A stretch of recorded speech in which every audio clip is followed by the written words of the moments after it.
Everyone, কেমন আছো সবাই? আশা করছি সবাই খুব ভালো আছো। আমার চ্যানেলের আরও একটি নতুন ব্লগে জানাই সবাইকে স্বাগত।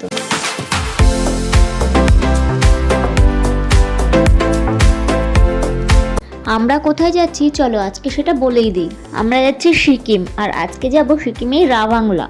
আগের ভিডিওতে তোমরা দেখেছো আমরা রাত 2টোর সময় নিউ জলপাইগুড়ি স্টেশনে নেমেছিলাম। তারপর একটা হোটেলে 2-3 ঘন্টার জন্য রেস্ট করেছি, আর এখন সকাল 7টা বাজে আমরা বেরিয়ে পড়েছি রাবাংলার উদ্দেশ্যে। আমরা কিছু কিছু স্পট দেখতে দেখতে তারপর রাবাংলা যাব। এখন সকাল 10টা-11টা মতো বাজে, আর আমরা এখন একটা হোটেলে দাঁড়িয়েছি ব্রেকফাস্ট করার জন্য। আমি নিয়েছি একটা ম্যাগি, আর কুন্তল নিয়েছে চাউমিন, আর যে যার মতো রুটি তরকারি এসবই খাচ্ছিল।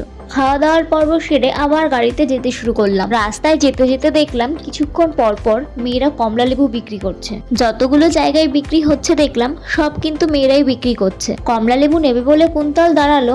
ভাবলাম এখানকার কমলা লেবু হয়তো সস্তা হবে, কিন্তু ওখানকার যা কমলা লেবুর দাম তার থেকে আমাদের এখানে যথেষ্ট ভালো। এক একটা 15 টাকা 20 টাকা করে পিস চাইছিল।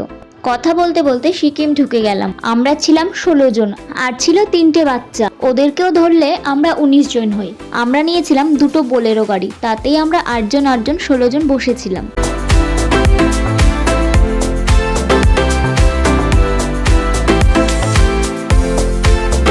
এখন আমরা চলে এসেছি আমাদের প্রথম স্পট চারধামে। এই জায়গাটায় ছিল 4টে ধাম একসাথে: বদ্রীনাথ, রামেশ্বরম মন্দির, দ্বারকাধাম আর পুরীর জগন্নাথ ধাম। নামচির এই 4 ধামের প্রবেশ মূল্য ছিল জনপ্রতি 50 টাকা। প্রথমেই এই জায়গাটায় ঢুকে এত ভালো লেগেছে বলার মতো না। আমরা যতগুলো জায়গা ঘুরেছি তার মধ্যে আমার এই জায়গাটাই সব থেকে বেশি ভালো লেগেছে। দেখো কত বড় করে মহাদেবের মূর্তি করা রয়েছে। গাছগুলোকে দেখো কত সুন্দর করে কেটে রেখেছে। সবাই তো ঢুকেই প্রথমে ছবি তুলতে ব্যস্ত, এত সুন্দর জায়গা দেখে। আর এই গাছটার ফুলগুলো তো আমার খুব পছন্দ হয়েছে। ফুলগুলো গোলাপের মতোই দেখতে, কিন্তু গাছটা আর পাতাগুলো গোলাপ গাছের মতো নয়। নামচি এই 4 ধামের চারদিকে 4টে ধাম রয়েছে, আর সবার শেষে রয়েছে বিরাট এই শিব মূর্তি। শিব মূর্তির নিচে রয়েছে মন্দির, যেটায় ঢুকতে গেলে অনেকগুলো সিঁড়ি পার করে আসতে হবে। আমরা মন্দিরে ঢুকে প্রথমেই ঠাকুর প্রণাম করে আসলাম। বিশাল এরিয়া নিয়ে কিন্তু এই 4 ধামটা। এখানে যে আসবে তার মনই একদম ভরে যাবে। বিশাল এই জায়গাটা ভালো করে ঘুরে দেখতে 1.5 ঘন্টা সময় লেগে যাবে। সময়টা যে কোথা দিয়ে কেটে যাবে কেউ বুঝতেই পারবে না। আর এখানে রয়েছে বিরাট এক ঘন্টা। কুন্তল গেছে ঘন্টাটা বাজাতে। এখানে মলয় দাদের ফ্যামিলির ফটো তোলা চলছে। আর পুচকেটাকে দেখো ক্যামেরার দিকে না তাকিয়ে আমার দিকে তাকিয়ে আছে।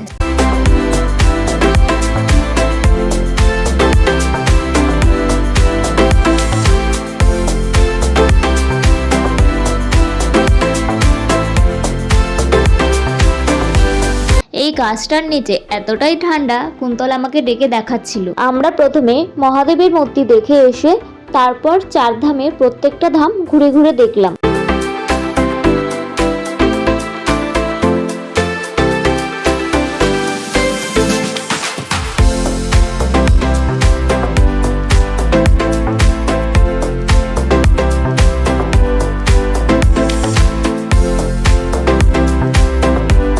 এখান থেকে দেখলে বোঝা যাচ্ছে কি করে 4টে ধাম পরপর রয়েছে, আর শেষে রয়েছে মহাদেবের মূর্তি।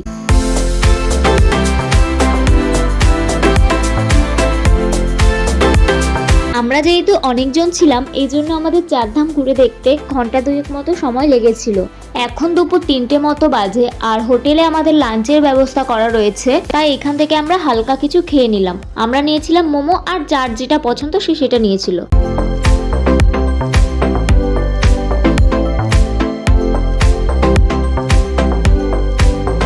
এখন আমরা চলে আসলাম আমাদের পরবর্তী স্পট টেমি টি গার্ডেন। এখানকার প্রবেশ মূল্য জনপ্রতি 30 টাকা। চারিদিকে চা বাগানের এই সৌন্দর্য দেখে সত্যিই মনটা ভরে গেল। চা বাগানে এসেছি, আর বাগানের পাতায় তৈরি চা খাবো না সেটা তো আর হয় না।